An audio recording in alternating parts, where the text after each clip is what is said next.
Hello my friend.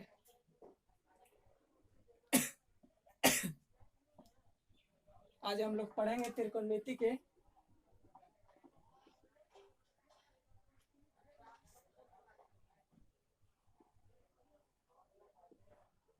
पढ़ रहे थे पार्ट। आज देखेंगे 8 9 9 होगा, वीडियो 9। 9 ही होगा, 9 होगा या 10 होगा।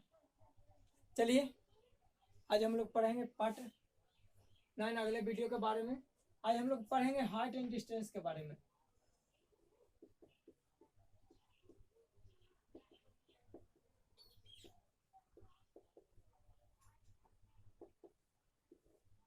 ऊंचाई एवं दूरी।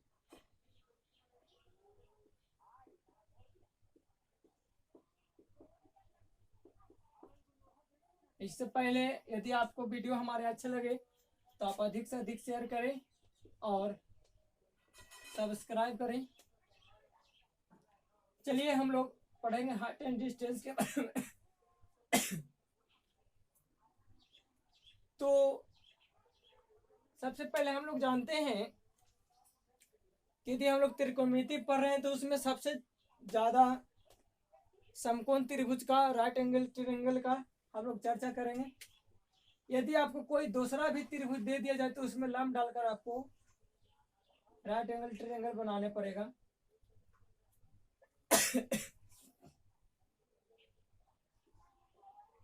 इसको हम लोग इसको बी से सूचित करते हैं, इसको लंब कहते हैं। इसको ऐसे हम लोग सूचित करते हैं पी से, बी से, एच से। और इस त्रिभुज में आज हाइट एंड डिस्टेंस में सबसे ज्यादा हम लोग लंब और आधार कर्ण, इसके सामने जो भी भुजा होता है क्या होता है, लंब होता है। हम लोग पढ़ चुके हैं पहले के वीडियो में।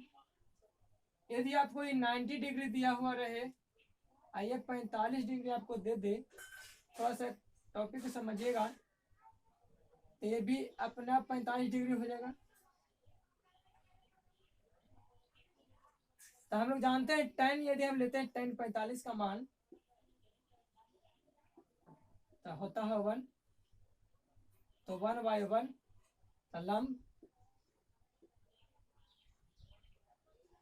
लंब बटा आधार होता है। इससे ये प्रूव हुआ 45 और 90 रहे तो इसका अनुपात, इसका अनुपात, इसका अनुपात ये हो। यदि एक दिया हुआ रहे तो इसका मान हो जाएगा क्या, √2।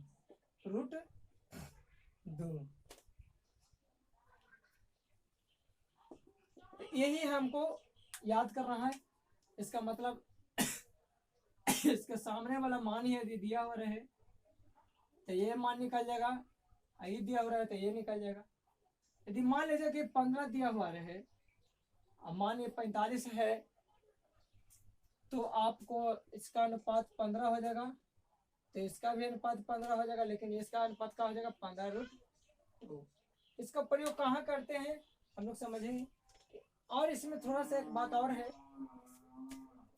इसमें दो कोण के बारे में हम लोग चर्चा करेंगे। एक होता है अवनमन,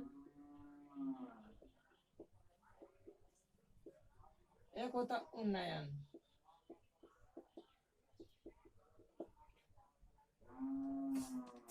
इसे मान लीजिए कि एक व्यक्ति है,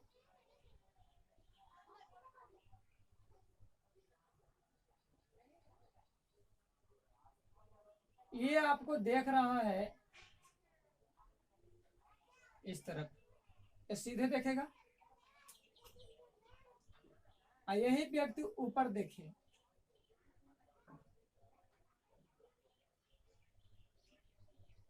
इसका बीच में, इससे तो एक त्रिभुज का निर्माण हो जाएगा। ये जो कोण का निर्माण होगा उसी को हम लोग उन्नयन कोण कहते हैं।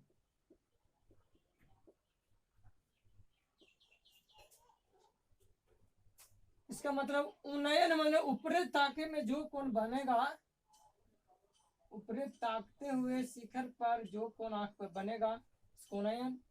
यदि मान लें कि ये व्यक्ति यहाँ पर एक बैठ कर देख रहे हैं साहेब बाबू, एक और नीचे ताक रहे हैं, एक और सामने ताके हैं, तो इससे जो कोण बनेगा इसी को अवनमन कोण कहते हैं।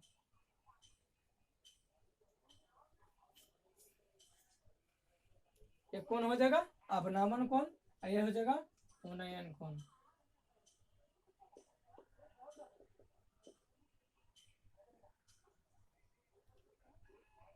अब बात होता है कि यदि अवनमन कोण भी दिया हुआ रहता है प्रश्न में, तो हम लोग उन्नयन कोण ही मानकर हम लोग चलते हैं। क्यों? इसमें भी थोड़ा सा एक टॉपिक है, तो थोड़ा समझते चलेंगे उस टिप्स को। जैसे मान ले जाए कोई व्यक्ति आपको यहाँ पर देखा,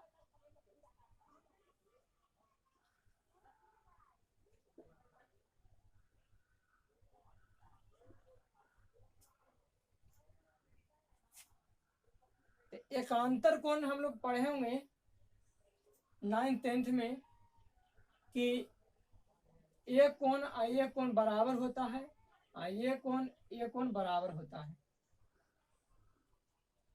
तो यहाँ पर जितना दूरी ये त्रिभुज बनाने में जितना इसका होगा ऊंचाई, उतना ही ऊंचाई इसका भी होगा। इसलिए एकांतर कोण के नाते यदि अवनमन कोण भी दिया हुआ रहता तो हम लोग उन्नयन कोण मानकर उस प्रश्न को हल कर लेते हैं। जैसे कुछ प्रश्न हम लोग देखेंगे।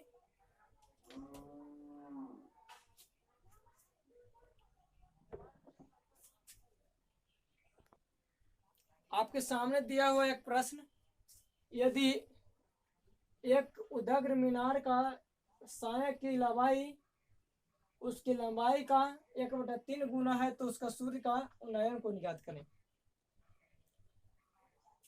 तो हम लोग देखेंगे हम लोग जानते हैं कि छाया बनता है तो धरती पर बनता है, इस प्रकार से बनेगा। और मीनार होगा तो ये इस प्रकार से मीनार होगा। तो छाया ये बन रहा है, मीनार ये है तो लिख रहा है लंबाई, मीनार की लंबाई उसकी लंबाई से, छाया की लंबाई से 1/3 गुना। यदि मान लिया जाए कि h है, ये हो जाएगा h गुना 1/3 बराबर h/√3 हो जाएगा, h/3 इस प्रकार से बनेगा। तो हम लोग को ज्ञात करना है उन्नयन कोण। उन्नयन कोण ए, इसका उन्नयन कोण कितना होगा। तो हम लोग जानते हैं कि लंब और आधार किस कोण में आता है, किस को फिर आता है किस में, तो हम लोग जानते हैं कि tan में आता है। tan थीटा पर हम लोग जानते हैं, यदि मान लेते हैं कि इसका थीटा है, tan थीटा पर हम लोग जानते हैं उन्नयन कोण थीटा है तो लंब बटा आधार, ये से बटा हो जाएगा h/3, h बटा का हो जाएगा 3 हो जाएगा, √3 है तो √3 हो जाएगा, √3 ये से समाप्त हो जाएगा। tan थीटा बराबर हो जाएगा, ये चल जाएगा ऊपर, tan थीटा बराबर हो जाएगा tan 60 बराबर होता है √3, थीटा बराबर 60, इसका उन्नयन कोण कितना हो जाएगा 60 डिग्री हो जाएगा। इसका उन्नयन कितना हो जाएगा 60 डिग्री हो जाएगा। एक प्रश्न को हम लोग लेते हैं, आपके सामने दिया हुआ प्रश्न है, प्रश्न नंबर 2। एक पतंग के धागे की लंबाई 120 मीटर है जो जमीन के साथ 30 डिग्री का उन्नयन कोण बनाती है, तो पतंग जमीन से कितनी ऊपर है। ऐसे प्रश्न को हम लोग सबसे पहले प्रश्न को हम लोग समझेंगे। तो हम लोग जानते धागे की लंबाई दिया हुआ है, तो कोई भी पतंग जमीन से ऊपर उड़ रहा होगा, इसका धागे की लंबाई दिया हुआ है 120 मीटर, और जमीन के साथ ये बना रहा है कोण कितना, 30 डिग्री। तो इसका कितना ऊपर जमीन से है ये ज्ञात करना, ऊंचाई ज्ञात करना। तो हम लोग जान रहे हैं कि यदि 90 होता है राइट एंगल ट्रायंगल में, ये तो 60 पक्का होगा। तो जब ये 60 होगा तो ये 30 60 90, 30 60 90। तो हम लोग जानते हैं कि यदि 120 मीटर है, अच्छा लंबा धागे की लंबाई कितना है, 120 मीटर। अच्छा अच्छा अच्छा, ऐसा है।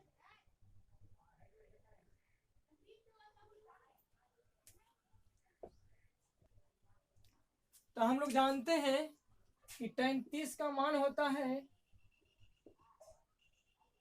1/√3। ये होता है लंब, आई होता है आधार। ये है यदि 1, आई है √3, ये हो जाएगा कितना 2। तो 30 का के सामने है 1 तो 1 हो जाएगा, 60 के सामने है √3 तो √3 हो जाएगा इसका अनुपात।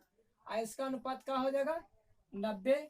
तो 90 के सामने कौन है, ये आपको यदि दोनों का हम लोग जानते हैं लंब और कर्ण के, लंब और आधार के यदि जोड़ते हैं तो स्क्वायर 2 हो जाएगा, 2 आयक 3 1 4 3 हो जाएगा 2।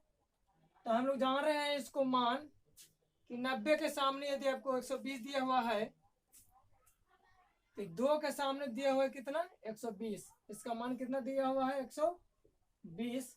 अनुपात 2 का मान दिया हुआ है 120 तो हो जाएगा ये 60। एक का अनुपात कितना हो जाएगा 60, ये हो जाएगा 60, तो ये हो जाएगा 60√3। तो कहता है जमीन से कितने ऊपर है। तो जमीन से कितना ऊपर है तो आप समझ गए हो कि 60 मीटर ऊपर है। कितना ऊपर है 60 मीटर ऊपर है। कितना ऊपर है 60 मीटर ऊपर है। इसका ही दूसरा विधि से हम लोग बनावेंगे। इस प्रकार से आपको हल किया जाएगा कि हम लोग निकालेंगे जो दिया हुआ मान रहेगा, जिसको निकाला है उसको में हम लोग निष्पत्ति मिलावेंगे। तो दिया हुआ है कर्ण, निकालना है लंब। तो लंब और कर्ण कौन सा फॉर्मूला में चलता है तो साइन थीटा में। तो साइन थीटा में हम लोग चलेंगे। तो लंब और कर्ण, तो लंब हो जाएगा कर्ण, साइन 30 हो जाएगा। लंब दिया हुआ नहीं है, ऐसे मान लीजिए कर्ण 120 है। साइन 30 का मान होता है 1/2, h/120 हो जाएगा। ये 2 मतलब कट जाएगा तो h बराबर हो जाएगा 60, तब कटेगा 60 मीटर। h बराबर हो जाएगा 60 मीटर। इस प्रकार से भी आप हल कर सकते हैं। और इसके आगे के प्रश्न हम लोग करते हुए समझेंगे। और अगले वीडियो में एक ट्रिक और बहुत बढ़िया ट्रिक जो आपको बहुत प्रश्न में फंसाता है उसके साथ हम लोग मिलेंगे। आज के लिए इतना ही, धन्यवाद, थैंक यू सो मच।